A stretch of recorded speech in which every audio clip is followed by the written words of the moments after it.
ان یکون سلیبا من العیوب الفاحشه، کم حیوان چې ته اخلی د قربانی د پاره د هر قسم عیب نه به پاک وي.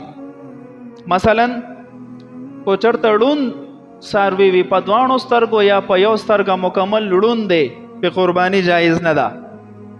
یا داسې ده چې په یو خپه باندې مکمل ګوټ دی بالکل نه لګي په هوا کې ځان پسې وړي په قربانی جایز نه ده.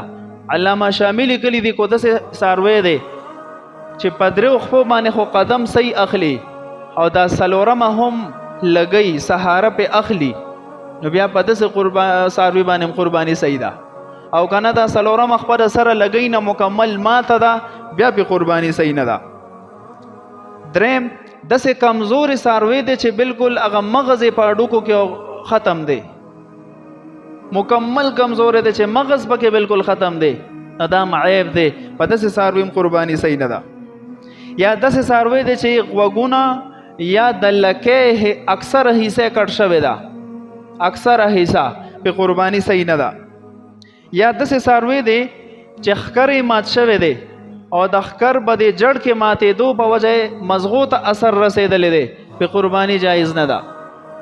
یا داسې څاروی دی چې خارخ مرض پې لګېدلی دی او د خارخ اثر یې د چمړې نه غوښې ته رسېدلی دی، نو هم په قرباني جایز نه ده. داسې ډېر شی عیبونه دي. نو بیا په کار دا دی چې څه قسم عیب سړي ته راپېښ نو ډایرکټ یو عالم یو مفتي ته رنګ وکړي چې بھائی داسې مسله ده، څوک هم قرباني پې صحیح ده کو صحیح نه ده. د رهنمایي دپاره د علماو نمبر ځان سره ساتئ.